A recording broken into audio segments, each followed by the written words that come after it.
تعالی علیہ وسلم۔ اللہ تبارک و تعالی نے اپنے بندوں کی ہدایت کے لیے، ان کی رہنمائی کے لیے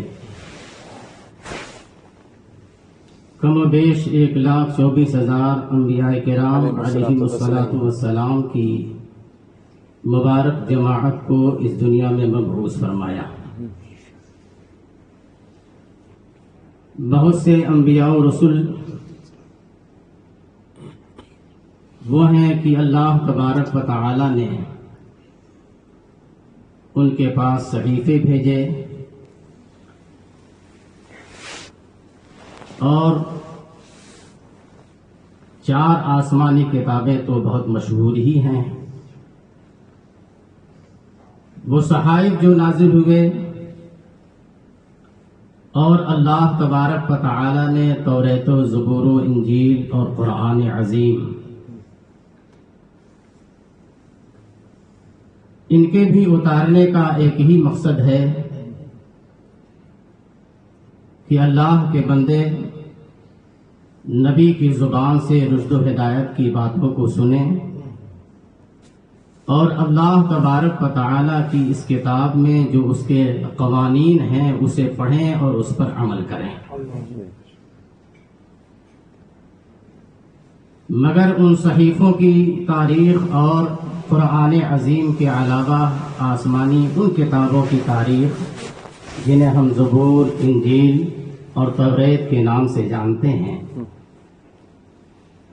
ان سب کی تاریخ ہر مسلمان جانتا ہے کہ صحف ابراہیم ہوں، صحف موسیٰ ہوں، صحف نوح ہوں، ان کتابوں کا کہیں پتہ نہیں چلتا۔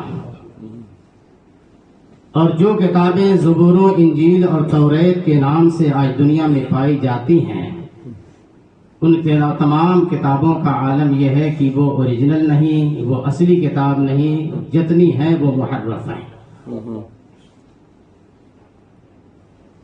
میں عرض یہ کرنا چاہتا ہوں کہ جب اللہ تبارک و تعالی نے یہ کتب اور یہ صحائف انبیاء کرام پر نازل فرمائے،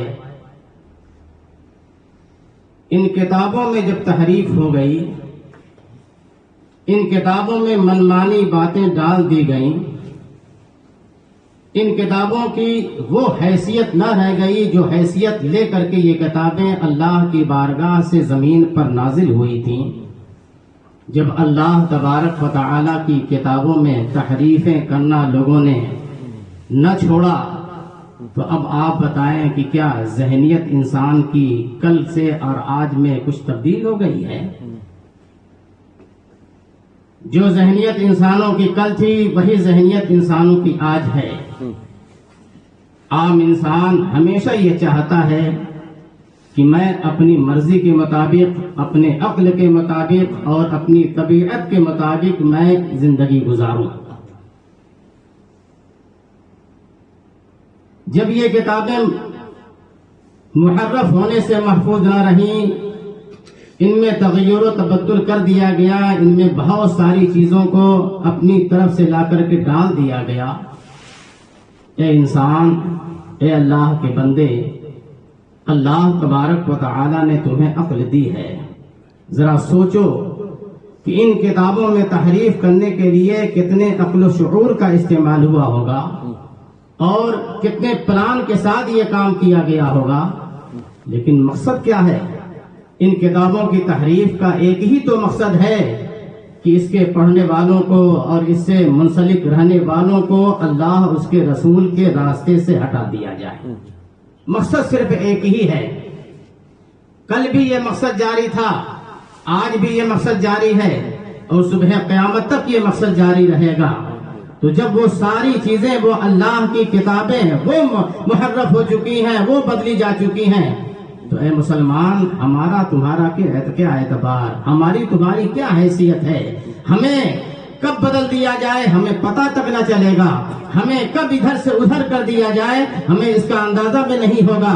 یہ تو اللہ تبارک و تعالیٰ کا کرم ہے کہ اس زمانے میں ہمارے ایمان کے تحفظ کے لیے اللہ تبارک و تعالیٰ نے امام احمد رضا جیسا سپاہی ہمیں عطا فرمایا، اور اس نے ہمیں چاقو چوبند فرمایا کہ آنکھ سے کاجل صاف چورا لیں، یا وہ چور بلا کے ہیں تیری گٹری تاکی ہے اور تو نے نیند نکالی ہے۔ پروردگار عالم امام احمد رضا کی قبر انور پر رحمت و انوار کی باران کرم نازل فرمائے۔ امام احمد رضا فاضل بریلوی رضی اللہ تعالیٰ عنہ نے سب پچھلے زمانے کے اور سابقہ امتوں میں جو فتنے تھے ان تمام فتنوں کو ہمارے سامنے رکھ کر کے ان تمام سے آگاہ فرما دیا، اور اس کے بعد کرم بالائے کرم ان کا یہ ہے کہ آگے جو فتنے سر اٹھانے والے تھے، آگے جو فتنے ہمارے ایمان پر شبخون مارنے والے تھے، آگے جو فتنے ہمارے عقیدے کو تباہ و برباد کرنے والے تھے، امام احمد رضا فاضل بریلوی رضی اللہ تعالیٰ عنہ نے ان تمام فتنوں سے ہمیں ہوشیار رہنے کے لیے آگاہ فرما دیا۔ سونا جنگل رات اندھیری چھائی بدلی کالی ہے، سونے والوں جاگتے رہیو چوروں کی رکھوالی والی ہے۔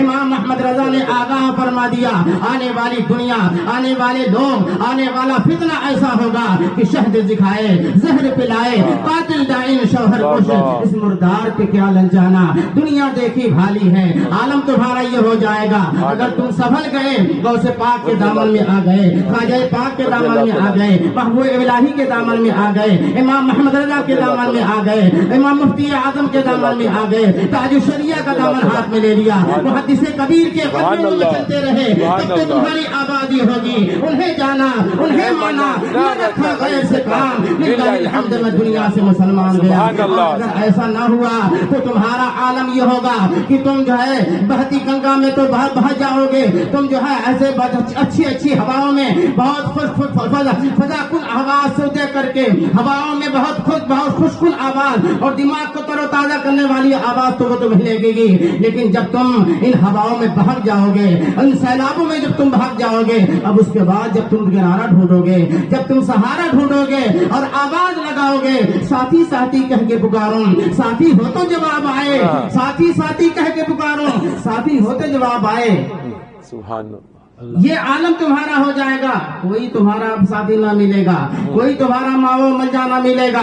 اس لیے امام احمد رضا فاضل بریلوی رضی اللہ تعالیٰ عنہ نے جو نقوش ہم کو عطا فرمائے ہیں، جو تعلیمات ہم کو عطا فرمائی ہیں، اور جو عقائد حقہ کی حفاظت کا سامان ہم کو عطا فرمایا ہے، اس کو ہم کلیجے سے لگائیں۔ اسی چیز کو تباہ و برباد کرنے کے لیے آج ہمارے سامنے صلح کلیت کا جو ایک فتنہ، بہت بڑا فتنہ ہے، ہمارے سامنے اسی لیے منڈلا رہا ہے۔ میں یہ دیکھ رہا ہوں کہ آپ پہلے کے زمانے کو اٹھائیے اور پہلے کے لوگوں کو اٹھائیے، پہلے کے فتنوں کو اٹھائیے، پہلے جو بھی فتنہ سامنے آتا تھا کم از کم اس فتنے کا ایک نام ہوا کرتا تھا، اس فتنے کی ایک پہچان ہوا کرتی تھی، اس فتنے کا ایک نعرہ ہوا کرتا تھا، اس کا ایک پرپوزل ہوا کرتا تھا۔ لیکن صلح کلیت ایک ایسا فتنہ ہے، اس کا کوئی نام نہیں ہے، اس کا کوئی پرپوزل نہیں ہے، لیکن اس کا زہر اتنا ہے کہ حضور تاج الشریعہ رضی اللہ تعالیٰ عنہ فرماتے ہیں کہ وہابیت سے زیادہ زہریلا فتنہ جو ہے وہ صلح کلیت کا فتنہ ہے۔ میں پوچھنا چاہ رہا ہوں یہ صلح کلیت کا فتنہ جنم لیا کیسے لیا، کہاں سے لیا ہے اور کس طور پر لیا ہے؟ ان صلح کلیت کا فتنہ یہ عوام کی طرف سے نہیں اٹھا ہے، کسی امیر آدمی کی طرف سے نہیں اٹھا ہے، کسی رئیس آدمی کی طرف سے نہیں اٹھا ہے، کسی سیاسی لیڈر نے اسے نہیں اٹھایا ہے۔ یہ صلح کلیت کا فتنہ جو اٹھا ہے وہ مولوی کے کول سے جنم لیا ہے، علماء کے کول سے جنم لیا ہے۔ اب بات سمجھ میں آ رہی ہے کہ میرے آقا سرور کائنات صلی اللہ تعالی علیہ وسلم نے بہت پہلے یہ ارشاد فرما دیا تھا کہ ان شر شرار العلماء، شریروں میں سب سے شریر جو ہوں گے وہ شریر علماء کرام ہوں گے، اور اچھے لوگوں میں جو اچھے لوگ ہوں گے وہ اچھے علماء کرام ہوا کریں گے۔ یہ شریر علماء کی دین ہے کہ آج انہوں نے عوام کو یہ دیکھا ہے کہ عوام پڑھی لکھی نہیں ہے، عوام دنیا میں کھوئی جا رہی ہے، اس لیے عوام کے سامنے انہوں نے دکھایا یہ بھی اچھا ہے، یہ بھی اچھا ہے، یہ بھی اچھا ہے۔ مگر میں اسی عوام سے پوچھنا چاہ رہا ہوں، تم اپنے کاروبار کے معاملے میں تم اچھے سے اچھا جو ہے بزنس تلاش کرتے ہو، تم جب بیمار پڑ جاتے ہو تو اچھے سے اچھا ڈاکٹر تلاش کرتے ہو، جب تم کسی اور دنیاوی معاملے میں گرتے ہو تو ہر جگہ تم اچھی کوالٹی کا انتخاب کرنا چاہتے ہو، میں پوچھنا چاہ رہا ہوں کہ اپنی دنیا کے معاملے میں، اپنے پہننے اوڑھنے کے معاملے میں، اپنے سونے اٹھنے کے معاملے میں، اپنے رہنے سہنے کے معاملے میں تمہیں اچھا مکان چاہیے، تمہیں اچھا کھانا چاہیے، تمہیں اچھا لباس چاہیے، تو تمہاری دنیا کے معاملے میں سب تمہیں اچھا چاہیے، اور دین کا معاملہ آ جائے تو وہ بھی تو مولوی ہے، اس کی بات کیسے نہ مانی جائے، وہ بھی تو مولوی ہے، اس کی بات کیسے نہ مانی جائے، وہ بھی تو مولوی ہے، کیسی بات نہ مانی جائے۔ خدا کی قسم ہر مولوی کی بات نہیں مانی جائے گی، ہر مولوی کی بات تسلیم نہیں کی جائے گی، اسی مولوی کی بات تسلیم کی جائے گی جس مولوی کو اللہ اور رسول کی بارگاہ میں تسلیم کر لیا گیا ہے۔ اور خدا کی قسم امام محمد رضا ایک ایسی ذات ہے کہ اللہ کی بارگاہ میں بھی مقبول ہے اور رسول کائنات کی بارگاہ میں بھی مقبول ہے۔ بات امام محمد رضا کی مانی جائے گی۔ سبحان اللہ، سبحان اللہ، وہی معیار ہے، وہی پیمانہ ہے، وہی ہمارا ترازو ہے۔ سبحان اللہ۔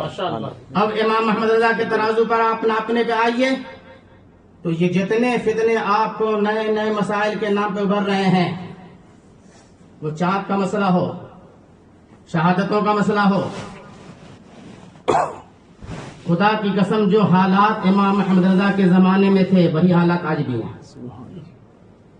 کوئی مائی کا لال، کوئی ایسا مولوی جو آگے بتا دے کہ اس زمانے میں حالات کچھ اور تھے، آج وہ کچھ اور ہو گئے ہیں۔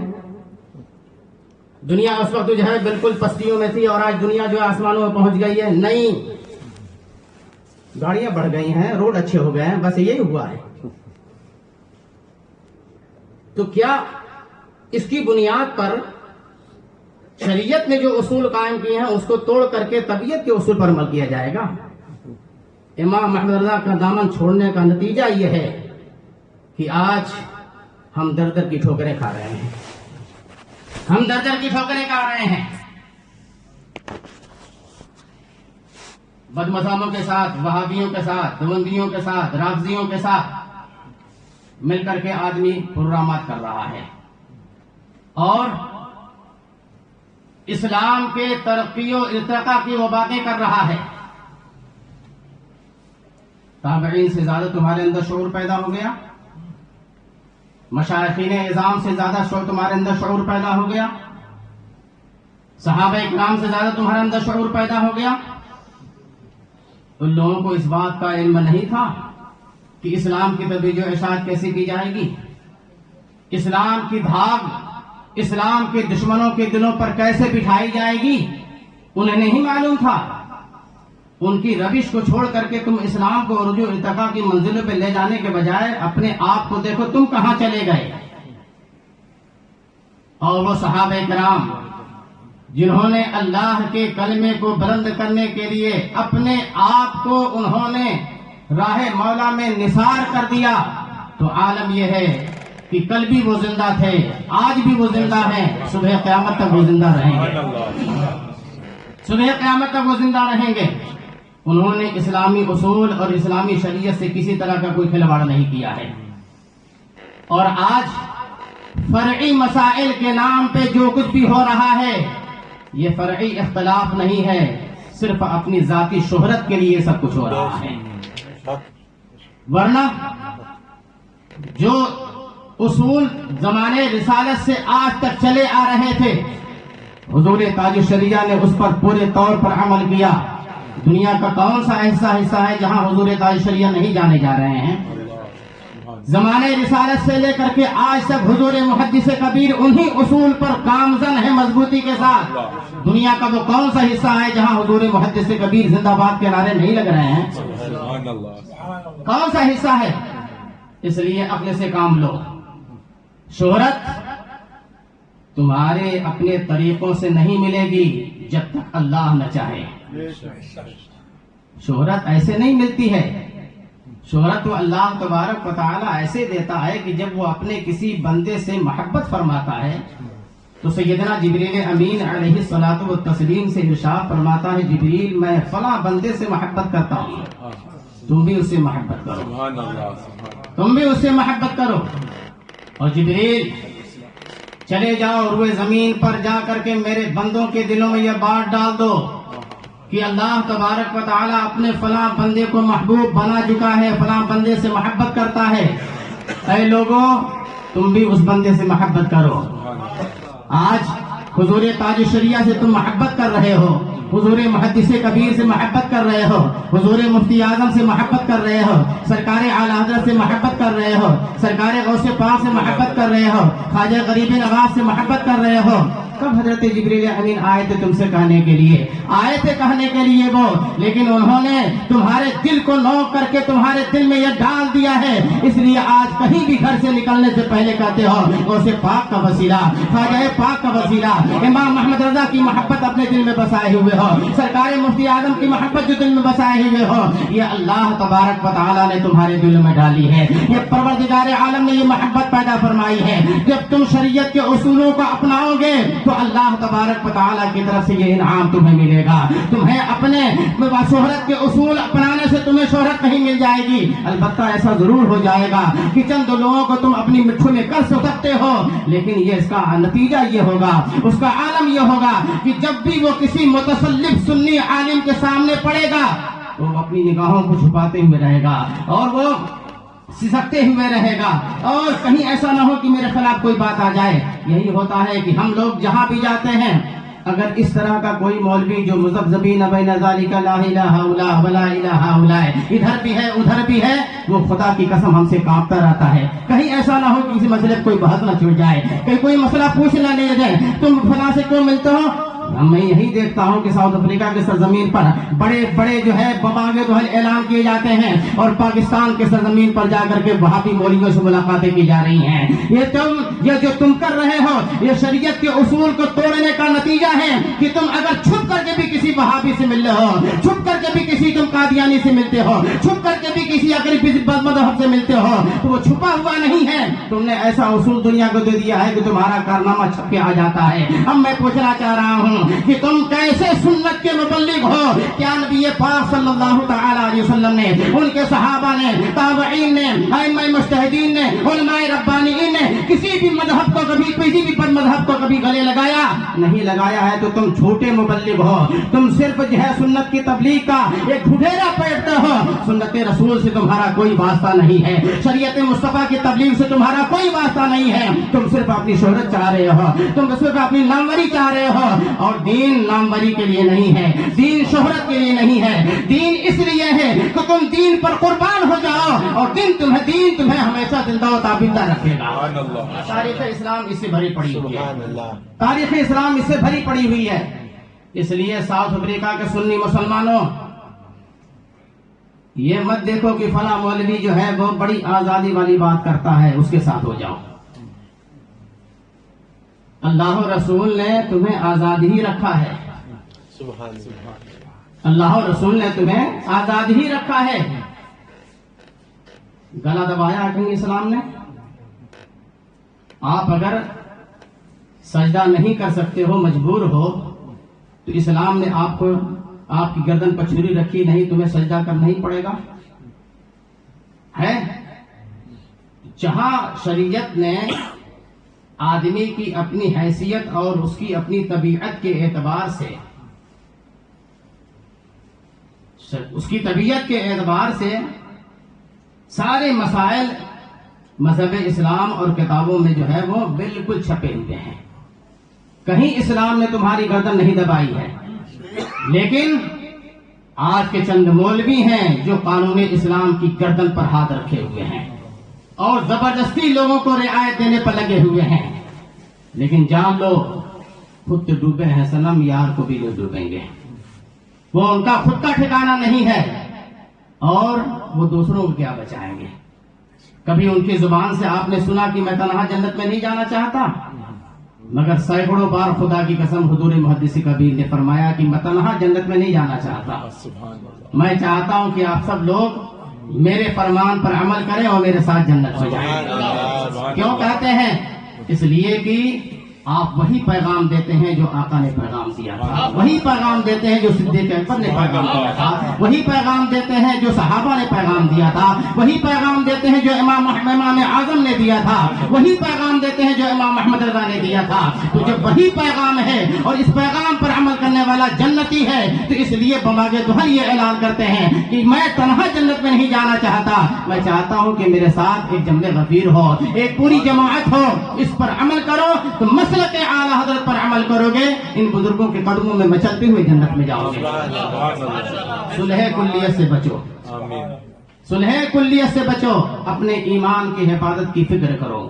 جب ایمان کی حفاظت کی فکر کرو گے تو اللہ تبارک و تعالیٰ کی طرف سے اس کے اسباب پیدا ہوں گے، اس کے ذرائع پیدا ہوں گے، تمہیں خود بخود راستہ ملتا جائے گا کہ مجھے اس راستے پر چلنا ہے، اس پر ایمان میرا محفوظ رہے گا۔ اگر ایسا نہ ہوتا، یہ حالات ایسے نہ ہوتے تو میرے آقا غیبدہ نبی صلی اللہ تعالی علیہ وسلم نے پہلے فرمایا نہ ہوتا کہ ایک وقت ایسا آئے گا یصبح الرجل مؤمنا ویمسی کافرا، ایک وقت وہ ایسا آئے گا کہ صبح کو آدمی مسلمان رہے گا اور شام ہوتے ہوتے کافر ہو جائے گا۔ یمسی الرجل مؤمنا ویصبح کافرا، شام کو وہ آدمی مسلمان رہے گا اور صبح وہ کافر ہو جائے گا۔ کیسے وہ کافر ہو جائے گا؟ صبح رات میں سویا تھا مسلمان، صبح اٹھے گا تو وہ کافر اٹھے گا؟ ایسا تو نہیں ہے۔ انہی صحبتوں کی بنیاد پر، انہی صحبتوں کی بنیاد پر، جو صحبتیں بد اپنائی تھی اس نے اپنا زہر تمہارے دل و فکر میں، تمہارے دلوں میں اتار دیا، تمہارا نظریہ بدل گیا، تمہارا عقیدہ بدل گیا، تمہاری روش بدل گئی، تمہارا طریقہ بدل گیا۔ تو روش بدلی، طریقہ بدلا، عقیدہ بدلا تو جنتی سے جہنمی ہو گئے۔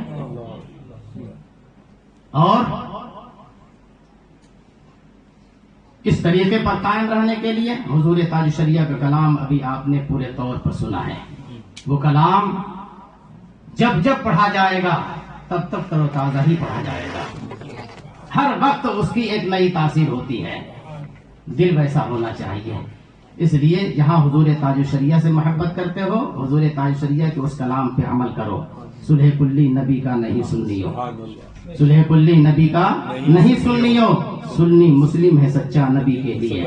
مسلک اعلیٰ حضرت پہ قائم رہو، زندگی دی گئی ہے کسی کے لیے، مسلک اعلیٰ حضرت پہ قائم رہو، ایک پہچان دین نبی کے لیے۔ اور عقل مند ہو تو تاج شریعہ نے اتنا شاندار رزلٹ دیا آخر میں، اختر قادری خلد میں چل گیا۔ ان چیزوں سے بچے رہو گے تو انہوں نے رزلٹ دے دیا کہ میں تو جا ہی رہا ہوں، میرے پیغام پر عمل کرنے والا میرے پیچھے پیچھے ہوگا۔ اختر قادری خلد میں چل دیا۔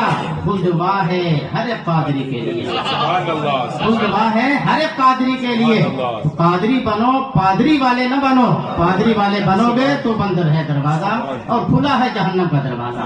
قادری بنو گے تو بند ہے جہنم کا دروازہ، کھلا ہے جنت کا دروازہ۔